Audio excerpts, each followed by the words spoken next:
Buying a house is not easy. You have a number of legal formalities. It's almost a maze of legalities that you need to find your way through. And this is where we come in. Hello and welcome. You are watching Property Hotline with me, Kavita Krishnan, on India's first property channel, Magicbricks Now. As you might have guessed by now, today we'll be answering all your questions related to legal hassles that you face when buying, selling, or investing in property. With us today is a very special guest, Ajay Vazirani, Senior Partner, Advocate and Solicitor at Hariani and Co, joins us in the studio to answer your questions. Ajay, welcome to the show. Thank you and good evening to everyone. Good evening to you also, Ajay, and let's get cracking. I'm told we already have a caller online. Hello. Hello, can you hear me? This is Vidya. Yes, Vidya, we can hear you loud and clear. Where are you calling from? I'm calling from Pune. Yeah, what's your question? My question is, first of all, thank you for taking my call. Namaste for both of you. Namaste, Vidya. Tell us what's your question. Thanks for calling in. My question is, I'm a divorcee woman. Hmm. Okay, so like 14 years back, I got married, but after marriage, I was separated for 5 to 6 years. Okay. Okay, so in that separation period, I bought some properties, but it is completely from my own earning by taking a home loan. Mm-hmm. Okay, but because I was separated and not divorced, that name on that property was my married name and not my parental name. Mm-hmm. Okay, so because of those properties, I bought 2 properties. So, दो property की वजह से मैंने अपना नाम change नहीं किया, even after the divorce, because वो property paper पे पूरा मेरा husband वाला नाम है. अच्छा, okay. मतलब आपके शादी के बाद जो नाम है उसी नाम पर आपके 2 प्रॉपर्टीज हैं और आप ये जानना चाहती है कि क्या आपको अभी नाम बदलना है, यही आपका सवाल है? हाँ, अगर नहीं ऐसा भी नहीं है, मुझे सिर्फ लीगल पूछना है कि ये जो मेरे हस्बैंड के नाम पे प्रॉपर्टी, ऐसा तो कुछ नहीं है कि लाइक बिकॉज हस्बैंड पे नाम पे है तो डिवोर्स हुआ है तो बाद में कुछ प्रॉब्लम निकली, ऐसा तो कुछ नहीं है. राइट, अजय जी हमारे साथ हैं, उनसे पूछते. So Ajay, what should she do? She is bought properties in her marital name. Should she change them now? There is no legal requirement which says that she needs to change the names in which the properties are standing. The law recognizes her rights to hold property in her marital name and she can continue doing so without any legal issues. Okay, and what if, say a few years down the line, she chooses to marry again? Then what happens? Still, the law still remains the same. The property will continue to belong to her. She has no problem. She can deal with the same property even if it continues to be in her marital name. Right Vidya, तो वही आपका जवाब यही है कि आपको नाम बदलने की कोई ज़रूरत नहीं. कानून के तहत आप जिस नाम पर आपने प्रॉपर्टी खरीदा वो प्रॉपर्टी आपका ही रहेगा. ओके, और अगर मैंने नाम चेंज भी किया, जैसे कि अभी हस्बैंड का नाम से मेरा नाम चल रहा है और legally I am going and changing my name to again my original name, father's name, तो इसमें कुछ प्रॉब्लम्स आएगी बाद में जाके बेचने के लिए या something? If she changes her name, what does she have to do? If you want to change your name, there is a procedure by which you have to get your new name gazetted. Once the name is gazetted, there is absolutely no issue in dealing with the property if the name change has been done duly by gazetting the. So she just has to furnish a copy of the gazette every time she does. Absolutely. Right. तो नाम बदलने के बाद आपको gadget निकालना होगा आपके नए नाम के साथ, आपके मेडन नेम के साथ, और उसके बाद जब भी आप उस प्रॉपर्टी में किसी तरह का बिजनेस करते हैं प्रॉपर्टी को लेकर, मान लीजिए आप उसे बेचते हैं या लीज पर देते हैं, तो आपको इस गैजेट का एक कॉपी जो है उस डॉक्यूमेंटेशन के साथ आपको देना पड़ेगा. That's it. Right Vidya? Thank you very much, but my question is, अगर if I can I give that gazetted name to building society or someone and tell them to change my name on the property, is it possible? Or a society registrar office somewhere I can give those gazetted paper, submit those paper and ask them to change the property name. Is it possible? if I will hold that property. Right. So does she have to give it to all these authorities, or can If she wants the new name to appear in all the government records, or she wants the new name to appear in the society records, for the society to recognize the new name, the copy of the Gazette will have to be so furnished. it's up to you. You know, if you want it to show, then you can give it to all the relevant authorities, or else you can just pull it out whenever you're doing a deal on that property. Okay, Vidya? Okay, Thank you very much for calling in. Thank you. Thanks a lot. With that, let's move on. We have another caller on the phone, I'm told. Hello? Hello. Hello, welcome to Property Hotline. Yeah, good evening. Good evening. Yeah, I want to know about the thing that is that I going to take a society membership in MCGH society. Okay. Could you tell me your name and where you're calling from? Surendra, and calling from Delhi. Right. And the thing is, if the L zone is proposed there, and the land pooling policy, suppose it's got delayed, and can I take my money back of a land share? And what is the difference between CGHS and MCGHS? And is there any interest to be paid by builder, as there is no builder-buyer agreement is made in that CGHS or MCGHS? Okay, Dhirendra, just to get some clarity here, you are a member of a multi-state cooperative housing society. Is that what you're saying? Yeah. Yeah, and you want to know that who owns the land because there is no builder-buyer agreement in place. Yes. Right. If the authority of land things is delayed, can I back my land share or surrendering that thing and getting my money back? Okay, so if it's delayed, how can you get your money back? With interest. With interest. So it's a multi-pronged question. I think once a multi-state cooperative society is registered, it has its own legal entity. If any property has been purchased, it will be purchased in the name of the multi-state cooperative society. One of the parts of your question was, is your investment safe? In whose name would the land vest?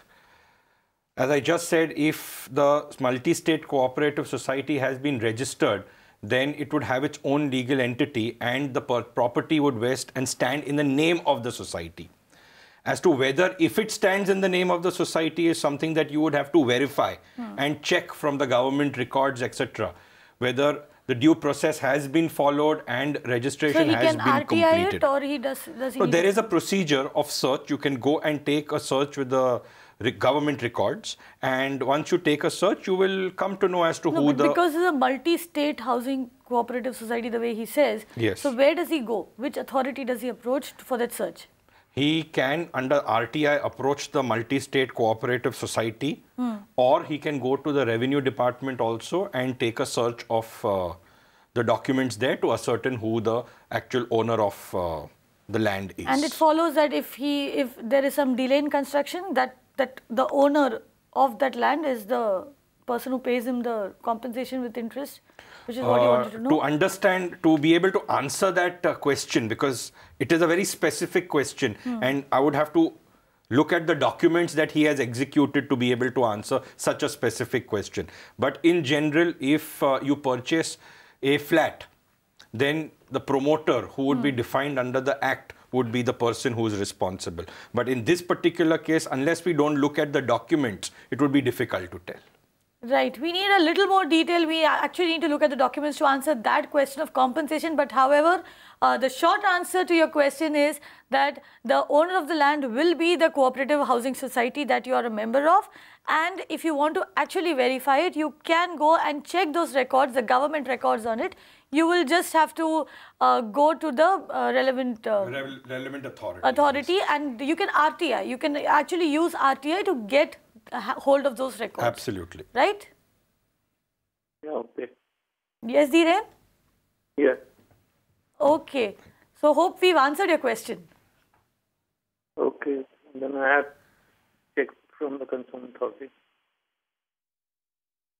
Okay. Dhiren? Okay, I think we've lost him and I hope we've answered his question there. Next viewer also joins us on the phone, I'm told. Hello? Yes. Hi, welcome to Property Hotline. Where are you calling from? Hello, I'm John speaking from Bombay. Yes, John. Now, what's your question? My question is that there was a will made. The property is in Worli village. And there was a will made by my mother-in-law. And it was put in favor of my brother-in-law. Okay. But they are three sisters. Okay. My wife is one of the siblings of this property. Okay?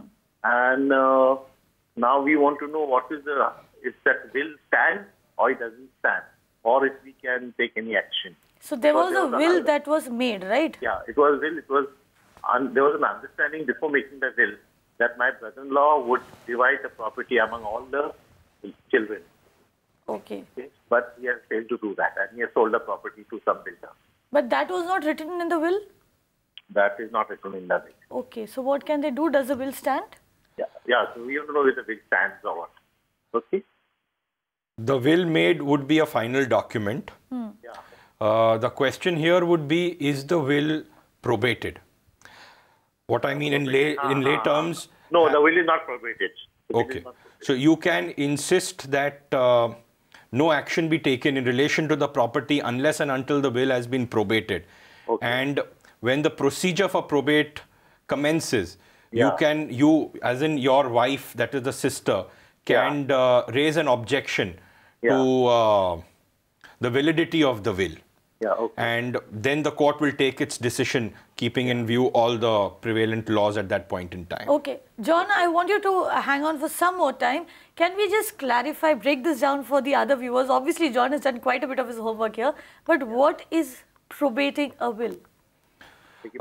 Probating of a will is getting the stamp of approval that this is the final document made by the testator by a competent court of law.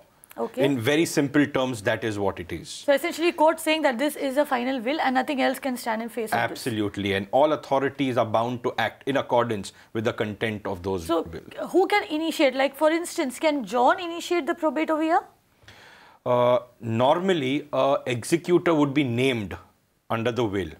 The executor would be the person responsible for taking this forward and getting the implementation of the will done, which would also include the procedure of probate. If the executor... I need you to simplify that. I'm sorry, but... there would be a person designated by the deceased in the particular case who would name a particular person who is responsible for implementing the wishes of the deceased. That would be the person who would actually initiate the process and go to the court of law and get a stamp of approval by a court of law. In the event this particular person does not do it, any of the beneficiaries named under the will or any of the beneficiaries or the heirs could do this procedure of probate. So John's wife in this case can actually go and get that will probated? Absolutely. Or if John's wife in this particular case believes that there is no will or the will is a fabricated document, she can move a court of law to be appointed as an administrator of the estate of the deceased. Right. So, John, you essentially need to take legal action. You need to go to court and you need to, you know, your wife in this case will have to go and get that will probated or say that you don't... As long as the probate has not been granted, it is an open issue. It can be decided in whatever way the courts feel fit. Right. So, John, I hope we answered your question there. Thanks a lot. Right. Thank you so much for calling in. We've got another caller on the phone line. Hello. Hello. Hi, welcome to Property Hotline. Where are you calling from? I'm calling from Mumbai. Myself Dinesh Shukla. Yes, Dinesh, tell me what's your question? Actually, I bought a property in 2009 in Allahabad, UP. Okay. And that property was registered on my name. And actually, builder who made the fraud, actually that property was commercial property and approved as a commercial property, and he built up a flat on that. Oh, okay. Okay, so that property was registered on my name. And after 1 year, actually, that time I was residing in Kenya. I was not here in India. Okay, so that time I could not check legal property issues. So after registration, I went back to Kenya, and after 1 year, I came to know that it was not that you've been approved. defrauded. Yeah. And builder started asking money, full money. At that time, I paid him only around 7 lakhs. Okay. Total property cost was around 19 lakhs. So 12 lakhs, he said he will get from bank to loan. Okay. And that bank, at that time, he tried to get loan from Bank of Maharashtra. And Bank of Maharashtra declined that loan, saying that that property is not approved as a residential flat, so we cannot give the loan. So do you want to get your money back? Is that your question? Yes, actually that money he gave me back, but not full amount. Okay, okay. So now currently I'm in India, so I want to know how I can get back the complete. Right, Dinesh, Ajay is here. Ajay will give you an answer. How can he get that money back? Yeah. Just to get the question correctly, the plans for that property were approved as a commercial property? Yeah, it was approved as a commercial property. And he sold you a residential flat in that property? Right, right. Okay. So this is a complete misrepresentation that has been done by the builder. And of course, you can sue him. You can get monetary compensation, as also you can sue him and prosecute him in criminal courts for his acts. But problem is that I don't have sufficient time. How is there any? So that now, Dinesh, is a problem that all of us face. But well, if you want justice, you'll have to spare some time for that. Right? Okay. But he can go to the consumer court. It'll be faster there. Yeah, that will be faster. I think that will be faster. Of course, he can go to a consumer court also, but of course, it is going to take its due course of time. It is not going to happen overnight. Okay, it's not going to happen overnight, Dinesh. There are no shortcuts in. So that way forward is there, right? I can go somewhere. You can go to the consumer court, is what Ajay is saying, but it will take time. It will take time. It will take some time for you to get justice, though you are on the stronger wicket, so to say. So yes, you should go. You should file that case in court.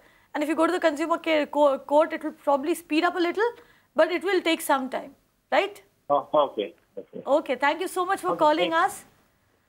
With that, let's move on. We have another viewer on the phone line with us. Hello. Hello. Hi, welcome to Property Hotline. Where are you calling from? I'm calling from Thane. What's your name? Hussain. Sorry? Hussain. Hussain. Okay, Hussain, tell us what's your question. मेरा question ये है कि हम लोग का एक 2013 में हम लोग का पगड़ी सिस्टम बिल्डिंग था। हाँ, तो वो म्युनिसिपैलिटी ने 268 करके तोड़ दिया है। ठीक है। हाँ, तो हमारा बिल्डर कोई जवाब नहीं दे रहा है, ना रेंट दे रहा है, ना कुछ दे रहा है, और हम लोग उसमें नियर अबाउट समझो ना 1973 से रह रहे हैं। हमारे पास टोटल भाड़ा पावती है, एग्रीमेंट्स वगैरह है, घर का जो नॉर्मल एग्रीमेंट सभी बनता था नॉर्मल पेपर पे, हाँ वो एग्रीमेंट है, भाड़ा पावती, लाइट। बिल्डिंग तोड़ने की कोई वजह बताई थी उन्होंने?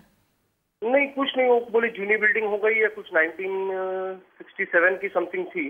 बोले 50 साल हो गए, तो एक आध बार कुछ गिरा था, अपना एक आध स्लैब गिर गया था, तो धोखाधड़ी करके म्युनिसिपैलिटी ने 2010 में कुछ धोखाधड़ी की थी। उसके बाद और एक बार कुछ किए, नोटिस भेजे, और 2013 में हमको एक लास्ट नोटिस भेजी जून में कि तुम लोग 2 दिन में खाली करो। 268 करके हमारा बिल्डिंग तोड़ दी है। हम लोग को सामान के साथ सब बाहर निकाल के ऐसे रोड पे छोड़ दिए म्युनिसिपैलिटी ने, और वो बिल्डिंग तोड़ डाली हमारी। तो अभी बिल्डर हमको कोई जवाब नहीं दे रहा है। कभी बोलता है 6 लाख दो, कभी बोलता है 8 लाख दो, कभी बोलता है कंस्ट्रक्शन कॉस्ट दो, कभी बोलता है फ्री में दूंगा, कभी अभी बोलता है मैं बना के ही नहीं दूंगा। What can he do? Right, Hussain. वही अजय है हमारे साथ। अजय जवाब देंगे आपको। What can he do? जैसे आपने कहा दैट ये डिमोलिशन जो हुआ है, that has happened under section 268 of the Municipal Corporation Act. Section 268 deals with properties or structures which have been erected on water mains, which itself is illegal. And if it has been demolished, you do not have any recourse, because it is per se illegal to construct over a water main. But he also said that they've got the receipts from MADA, etc. And MADA is a government. As I understood from some landlord. I did not hear MADA. Did he say MADA? Hussain, आपने MADA पावती है बोला था ना? नहीं, माड़ा पावती नहीं है, ये अपनी जो लैंडलॉर्ड की पावती, हमारी प्राइवेट प्रॉपर्टी है। लैंडलॉर्ड की पावती, अच्छा, म्युनिसिपैलिटी ने जो तोड़ा ना, तो हम लोग को यहाँ पे दोस्ती विहार में एक फ्लैट दिया हुआ है 160 का एरिया, उसका 2000 रुपीज रेंट ले रहे हैं म्युनिसिपैलिटी ने, हम लोग को शिफ्टिंग किया है दूसरे बिल्डिंग में। हाँ, तो वहाँ पे रेंट भरना है और वहाँ पे म्युनिसिपैलिटी ने खुद में तोड़ के हमको वहाँ पे शिफ्ट किया है कि बोले तुम बेघर नहीं हो तो ये घर हम आपको देते हैं रहने के लिए, जब तक आपका बिल्डर के साथ सेटलमेंट नहीं होता है तब तक के लिए। तो वहाँ पे हमको एक फ्लैट दिया हुआ है रहने के लिए। But like you said, the foundation is illegal. Absolutely. Now, on the basis of what he is saying, it appears that the government on humanitarian grounds must have given them an alternate accommodation. But their recourse would lie going back to the original landlord, who may have constructed the structure illegally on a water main. And if the structure has been constructed illegally, then I don't think the municipality is wrong in demolishing it. Can they get legal relief? Can they take this landlord to court? If the landlord has misrepresented to them that it is absolutely a legal structure and charged compensation, yes, they could. But I do not think they can move against the municipality for having demolished an illegal structure which has been constructed on water mains. Right, Hussain, आप अगर मान लीजिए हमारी building जो है वो illegal नहीं थी, ग्रीन जोन की बिल्डिंग है, आज ओसी सीसी सब टोटल लीगल था, खाली पगड़ी सिस्टम थी हमारी। हाँ, पगड़ी सिस्टम थी और वो जूनी हो गई थी, एक आध स्लैब गिरा था हमारा, तो रोड के ऊपर रोड टच बिल्डिंग है हमारी। नहीं, पर ये वही कह रहे हैं कि सेक्शन, जिस सेक्शन के तहत आपके बिल्डिंग को तोड़ा गया है, डेमोलिश किया गया है, उसका मतलब ये है कि आपका बिल्डिंग जो है वो वाटर सप्लाई लाइन के ऊपर बना है, जो अपने आप में इलीगल है और इसीलिए आपके बिल्डिंग को तोड़ा गया है। तो अजय का कहना ये है, सुनिए, अजय का कहना ये है कि अगर मान लीजिए ये बेचते वक्त या आपको देते वक्त लैंडलॉर्ड ने ये आपको कहा नहीं है ये बात और मिसरिप्रेजेंट किया है, वो तो गांव में ही चला गया था जब म्युनिसिपैलिटी ने बिल्डिंग तोड़ा, तो वो 1-2 महीने गांव में ही था, उसके बाद आया तो अभी बोलता है 10 लाख देता हूँ, 15 लाख देता हूँ, तुम छोड़ के चले जाओ, ऐसा कर रहा है। Should we take the compensation and let it go? A difficult question because you'll have to verify it factually what the situation on ground is. As of now, from what he is mentioning, the government has compensated them or has relocated them in a... No, and this landlord is also willing to give them 10 lakh, 15 lakh compensation. Make hay while the sun shines. तो अगर आपको पैसे देने को तैयार है मकान मालिक तो आप ले लीजिए, वही कह रहे हैं, वही बेहतर होगा। मैं क्या बोल रहा हूँ, आज 300 कारपेट थी, आज वो वैल्यू पे 300 कारपेट बोलेगा तो कम से कम 50 लाख की वैल्यू होती है। नहीं हुसैन, आप जो कह रहे हैं सही बात है, लेकिन जब तक पूरे प्रॉपर्टी के कागजात कोई वकील देखता नहीं है तब तक आपको क्लियर आइडिया जो है कोई भी नहीं दे सकता है। पर नेट आपका जो सवाल है हुसैन, आपका जो सवाल है उसका जवाब, मतलब आपने अभी जो कहा है उसके बेसिस पर उनका जवाब यही है कि जिस सेक्शन के तहत आपके बिल्डिंग को तोड़ा गया, इसलिए तोड़ा गया क्योंकि वो इलीगली वहां पर बना था, और अगर मकान मालिक आपको पैसे देने को तैयार है, कॉम्पनसेट करने को तैयार है, तो आपको ले लेना चाहिए। लेकिन अगर आप कानूनी कार्रवाई करना चाहते हैं तो you should go to a lawyer, right? और म्युनिसिपैलिटी ने हम लोग को इतना तक बोला है कि जब तक राइट हुसैन हमें यहीं पर बंद करना होगा। शो पर अब वक्त नहीं बचा, बिल्कुल वक्त नहीं बचा हमारे पास, right? Thank you for calling in. And जैसे अजय कह रहे हैं, किसी वकील के पास जरूर जाइए, सलाह मशवरा कीजिए, ठीक है? With that, it's a wrap on today's show of Property Hotline. Ajay, thank you so much for coming in. Thank you. We've had a lot of very excited callers today. I hope we've been able to adequately or in a limited manner we were able to satisfy the queries that have been raised by your viewers. Right, but then like Ajay has kept saying through the show, and like we also keep saying, there's only so much that we can do until and unless you'll get back to us with all the details of the questions that you're asking. However, tomorrow we'll be back with another guest and we'll take questions related to taxation while buying, selling or investing in property. So keep watching Magicbricks Now.